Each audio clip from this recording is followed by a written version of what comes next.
नमस्ते बच्चों। आज मैं आपके सामने निबंध इसके बारे में जानकारी आपको दूंगा। बच्चों, प्रश्न पत्र में उपयोजित लेखन एक महत्वपूर्ण हिस्सा है जिसमें निबंध आता है। तो आज हम निबंध के बारे में जानकारी प्राप्त करेंगे। ये निबंध है क्या और उसे आप किस तरह से लिख करके अच्छा और प्रभावशाली निबंध लिखें। बच्चों, अब हम आपको निबंध के बारे में विस्तार से बताएंगे। बच्चों, आपके मन में आपके मन में यह होता होगा कि निबंध है क्या? निबंध को किस तरह से लिखा जाए? बच्चों, जैसा कि नाम से ही विदित है कि निबंध भली प्रकार से बंधा हुआ, भली भांति बंधा हुआ, निबंध ये दो शब्दों से मिलकर बना है।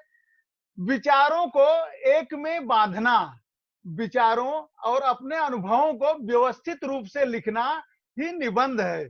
निबंध को हम एक के बाद एक क्रम में लिखते जाते हैं जो प्रभावशाली होता है।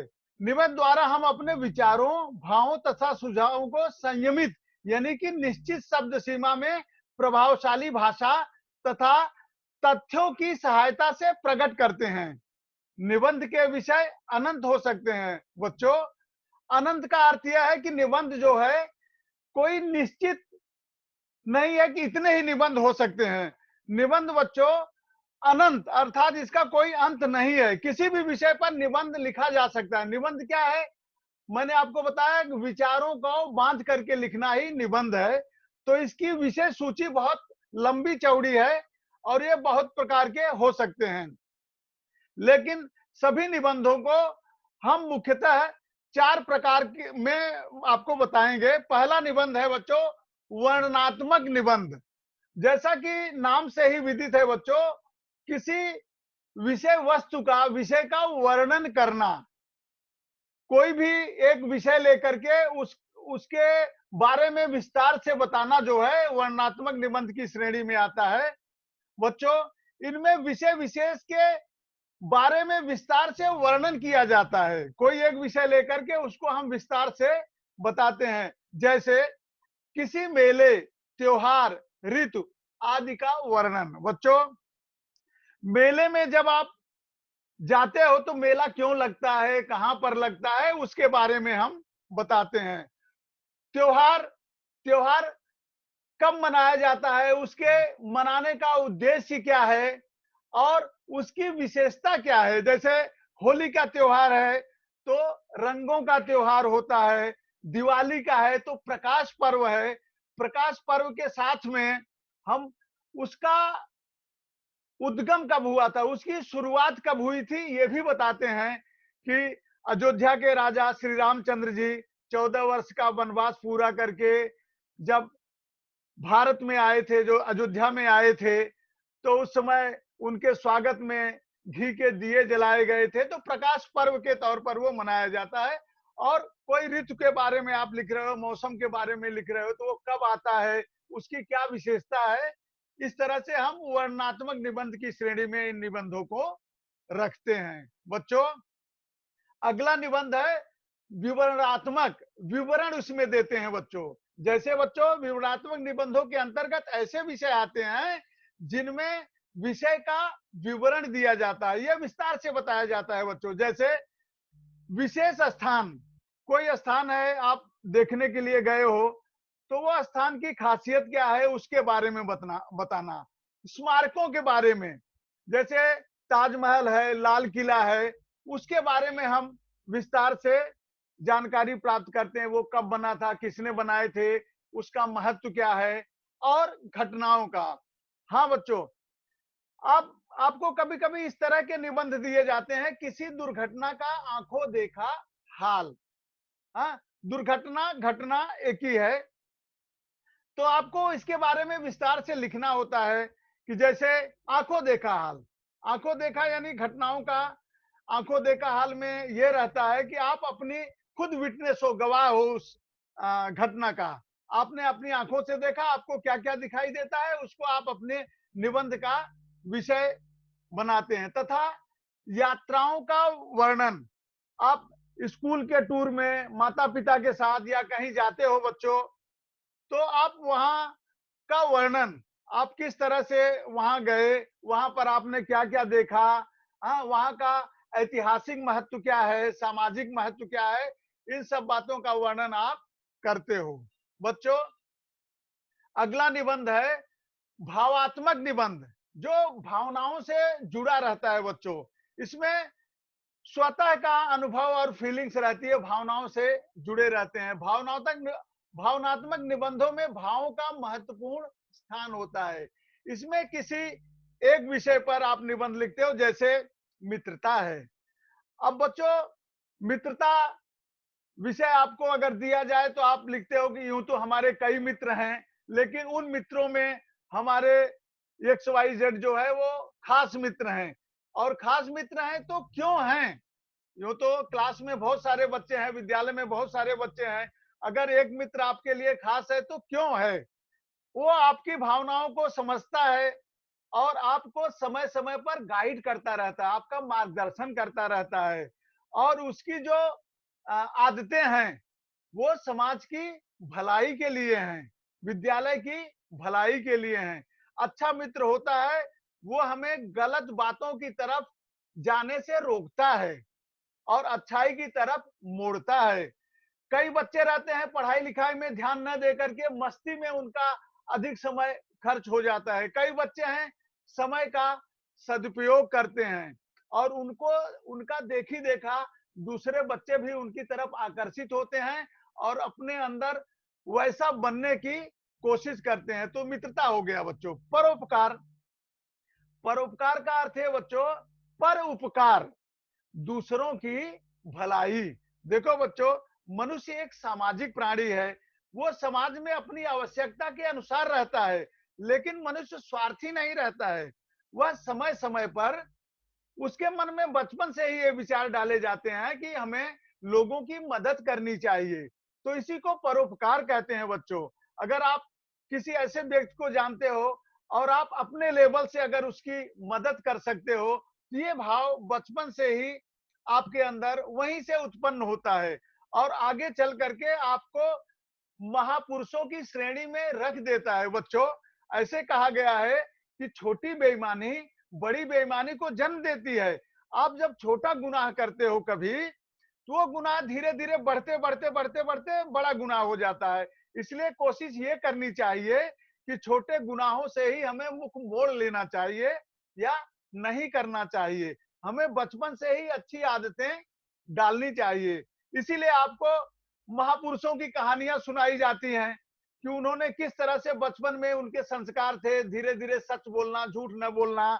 हाँ, महात्मा गांधी की, विवेकानंद की, शिवाजी की ये कहानी आपको इसलिए सुनाई जाती है कि आप बचपन से ही आप अपने अंदर मानवता के अच्छे संस्कार डालें। तो बच्चों, भावनात्मक निबंध में इस प्रकार के निबंध जो है लिखे जाते हैं। नेक्स्ट बच्चों, चौथा निबंध है विचारात्मक निबंध। इसमें विचारों की प्रधानता रहती है बच्चों। जो हमारे अंदर विचार आते हैं उसको हम क्रमबद्ध रूप से लिखते हैं। क्योंकि निबंध की परिभाषा में यह है कि जब हम लिखते हैं बच्चों, तो एक वाक्य दूसरे वाक्य से संबंधित हो, विचारों की क्रमबद्धता शुरू से अंत तक चलती रहे, वही निबंध है।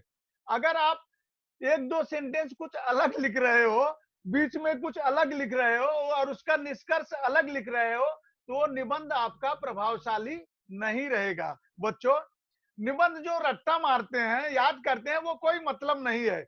आप अपने विचारों से सोच समझकर अगर आप लिखो, तो आप रट्टा मारने की अपेक्षा वो निबंध अच्छी तरह से लिख सकते हो। विचारात्मक निबंधों में किसी विषय के पक्ष विपक्ष, लाभ हानि आदि के विषय में विचार व्यक्त किया जाता है। ये निबंध देश तथा समाज की समस्याओं से जुड़े होते हैं। जैसे बच्चों, भ्रष्टाचार एक विकट समस्या, और भ्रष्टाचार के बारे में आपके विचार क्या हैं? और विज्ञान से लाभ हानि, तो लाभ का पक्ष ये हो गया बच्चों कि विज्ञान के द्वारा हमको इलेक्ट्रिक मिलती है, एनर्जी मिलती है, कंप्यूटर चल रहा है, मोबाइल चल रहा है, ये चल रहा है। लेकिन एक पक्ष जो है विध्वंसक भी है, तो उससे नुकसान ही है, उससे लाभ नहीं है। तो इसमें पक्ष और विपक्ष, लाभ और हानि दोनों पक्ष को ध्यान में रख के आपको लिखना है। ये निबंध देश तथा समाज की समस्याओं से जुड़े होते हैं। बच्चों, ऐसे निबंध से समाज में उसके दुष्परिणाम क्या होंगे और समाज से उसको लाभ क्या होगा, ये इस निबंध से जुड़े रहते हैं। इसके अंतर्गत आने वाले विषय हो सकते हैं विद्यार्थी और अनुशासन। देखो बच्चों, अनुशासन जो है देश को महान बनाता है। आप सेना की परेड देखते हो या अपने विद्यालय में भी परेड होता है तो सबके हाथ एक साथ आते जाते हैं, वही अनुशासन है। और विद्यार्थी जीवन में अनुशासन क्या है? जो समय सारणी आपको टाइम टेबल दिया जाता है, वो उसके अनुसार आप अपने पाठों की तैयारी करते हो।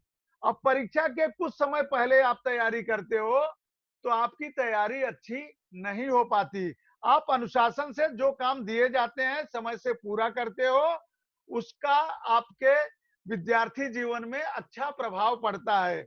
आपके अंदर कॉन्फिडेंस आता है और आप परीक्षा में आने पर घबराते नहीं हो और आपके अंदर जो विचार हैं, आप उन्हें अच्छी तरह से लिख सकते हो। आतंकवाद और प्रदूषण। बच्चों, आतंकवाद माने गलत धारणाएं जो हैं देश में टेररिस्ट और ये सब आतंकवाद के अंतर्गत आते हैं। उससे क्या परिणाम होता है? कश्मीर की समस्या आप देख रहे हो, समय समय पर होता रहता है। तो उससे किस प्रकार छुटकारा पाया जाए और वो समाज के लिए किस प्रकार विध्वंसक है। और प्रदूषण एक विकट समस्या, आपको ये निबंध बार बार दिया जाता है कि पोल्यूशन से क्या नुकसान है। बच्चों, प्रकृति अपने आप को सुधारती है कुछ समय में। जब कोई बड़ी विपदा आती है तो प्रदूषण उस समय कम होते हैं। आपने इस कोरोना के दौरान भी देखा है कि कई पेपरों में आता है, न्यूज में आता है कि हिमालय दिखाई दे रहा है बहुत दूर से। नदियां साफ सुथरी हो गई हैं मिल फैक्ट्री बंद होने के कारण। तो इस तरह से प्रकृति अपने आप को रिपेयर करती है, सुधारती है समय समय पर। लेकिन ये एक विकट समस्या है। बच्चों, निबंध लिखने के लिए आपको कुछ खास बातों को ध्यान में रखना चाहिए कि निबंध हम किस तरह से लिखें। निबंध किसी एक उद्देश्य अथवा किसी एक विषय को ही लेकर लिखना चाहिए। जब आपको कोई एक समस्या टॉपिक दिया जाता है बच्चों, तो आप उस टॉपिक से भटक कर और कई टॉपिक को अपने आप में समाहित मत कर लो, उसमें मत इन्वॉल्व कर लो। आप उसी को ध्यान में रख करके आप निबंध को आगे बढ़ाओ। निबंध लिखने से पहले विषय से संबंधित जानकारी को उचित ढंग से क्रमबद्ध कर लेना चाहिए। जिस विषय पर आप निबंध लिखने जा रहे हो, आपको उस विषय का ज्ञान होना जरूरी है। जैसे कि आप प्रस्तावना से शुरू करते हो कि निबंध, उस विषय को आप किस तरह से प्रस्तावना के तौर पर प्रस्तुत करोगे। इसके बाद उसका मेन बॉडी आता है बच्चों, मुख्य मटेरियल जिसमें आप करते हो बड़ा पैराग्राफ, एक या दो पैराग्राफ में। और अंतिम जो रहता है निष्कर्ष, उससे क्या लाभ है और उसे हम किस तरह से किसी समस्या को हम दूर कर सकते हैं, उसका निष्कर्ष क्या है। निबंध की भाषा सरल एवं सरस तथा लेख सुगम होने चाहिए। देखो बच्चों, जहां तक कोशिश करना चाहिए कि निबंध को सरल भाषा में लिखना चाहिए। कठिन भाषा में निबंध कभी भी नहीं लिखना चाहिए। उदाहरण के तौर पर बच्चों, जैसे कुछ शब्द रहते हैं वो कठिन रहते हैं और वो लोगों की समझ में, अध्यापक तो समझ जाएंगे, लेकिन आपको लिखते समय भी उन शब्दों की जानकारी होना चाहिए। कोशिश ये करना चाहिए कि वाक्य छोटे और अच्छे हों। जैसे बच्चों, भाषा क्या है, एक उदाहरण मैं दे रहा हूं। भाषा क्या है? भाषा बच्चों अपने विचारों को दूसरों तक पहुंचाना और दूसरे के विचारों को ग्रहण करना, इसको भाषा कहते हैं। ठीक है। अब भाषा का जो है लिखित स्वरूप होता है, रिटन होता है और मौखिक भी होता है। ठीक है। अब इसी बात को, अपने विचारों को दूसरों तक पहुंचाना और दूसरों के विचारों को ग्रहण करना। अब मैं साहित्यिक भाषा की परिभाषा दे रहा हूं जिसे आप इस समय नहीं समझ पाएंगे। भाषा यादृच्छिक अवयवों द्वारा उच्चरित ध्वनि प्रतीकों की एक व्यवस्था है जिसके द्वारा एक भाषा भाषाई समूह आपस में विचार विनिमय करता है। विचार विनिमय यानी बातों का आदान प्रदान करता है, अपनी बात को पहुंचाता है, दूसरे की बात को ग्रहण करता है। अब इसका सरल भाषा यही हो गया। भाषा क्या है? जिससे हम अपने विचारों को दूसरे तक पहुंचाते हैं और दूसरे के विचारों को ग्रहण करते हैं। इस प्रकार निबंध लिखते समय कठिन शब्दों का प्रयोग नहीं करना चाहिए। बच्चों, इस प्रकार निबंध में आपको ध्यान देने योग्य कुछ बातें हैं। जैसे विराम चिन्हों का पूरा पूरा ध्यान रखना। वाक्य लिखते समय, निबंध लिखते समय विराम चिन्हों का पूरा पूरा ध्यान लिखना चाहिए। निबंध में किसी महापुरुष के कथन, कविता की कुछ पंक्तियां अथवा सूक्तियों का समावेश करना चाहिए। बच्चों, अगर कुछ कविता की पंक्तियां आप निबंध में बीच बीच में लिखते हो तो वो निबंध प्रभावशाली होता है। जैसे विद्या के ऊपर निबंध लिख रहे हो तो संस्कृत की श्लोक हैं, विद्या धनम सर्वधनम प्रधानम, तो इस तरह से आप वो लिख सकते हो। और सूक्तियों का, संस्कृत की सूक्तियों का आप निबंध में प्रयोग कर सकते हो। इससे निबंध अधिक प्रभावशाली होगा। यदि निबंध में संकेत भी दिए गए हो तो उनके अनुसार ही विषय को प्रस्तुत करना। बच्चों, विचार क्रमबद्ध तथा आपस में संबंध रखने वाले होने चाहिए। जो निबंध के लिखने के गुण हैं, सभी विचारों को क्रमबद्ध रूप से लिखना चाहिए और निबंध को व्यर्थ विस्तार नहीं दिया जाना चाहिए। जितना पूछा जाए बच्चों उतना ही लिखना चाहिए। आप अनावश्यक विस्तार मत दीजिए। जहां तक हो सके वर्तनी यानी कि स्पेलिंग की अशुद्धियां नहीं होनी चाहिए। हाँ, ये महत्वपूर्ण बात है बच्चों। जब आप ऐसा आपको एहसास हो रहा है कि ये स्पेलिंग कट हो गया है तो उसमें सिर्फ एक लाइन आप कर दीजिए कट का। आप उसको ज्यादा ब्लैक एंड व्हाइट करने की कोशिश मत कीजिए। हाँ, ध्यान रखिए, भरसक कोशिश कीजिए कि गलती न हो। उस गलती की वजह से आपका निबंध जो है डिस्टरबेंस न हो। आप अच्छी तरह से पढ़ाई करके जाओ। आपके अंदर कॉन्फिडेंस लेवल अच्छा होना चाहिए। बच्चों, मैंने आपको ये बता दिया विराम चिन्हों का, ये सबका अच्छा ध्यान होना चाहिए। आप आत्मकथा कैसे लिखें? निबंध का एक आत्मकथा वो है बच्चों, इसको कैसे लिखें ये महत्वपूर्ण है बच्चों। बच्चे जब आत्मकथा लिखते हैं, निबंध की एक कैटेगरी में आत्मकथा दिया रहता है, तो उसको ऑटोबायोग्राफी, इसको हम कैसे लिखें? इसका एक लिखने का फार्मूला है बच्चों। इसको हमेशा निबंध लिखते समय आपने जो फील किया है, आप वो कैरेक्टर हो। जैसे फटी पुस्तक की आत्मकथा तो आप फटी पुस्तक हो, पेड़ की आत्मकथा तो आप पेड़ हो, नदी हो, पहाड़ हो, तो आप खुद हो। और आपने जो अच्छे बुरे दिन देखे उसी के बारे में वो वर्णन करना होता है। आप इस बात का ध्यान अच्छी तरह से रख लो और ये निबंध अच्छा है, ये वैरायटी निबंध का अच्छा है।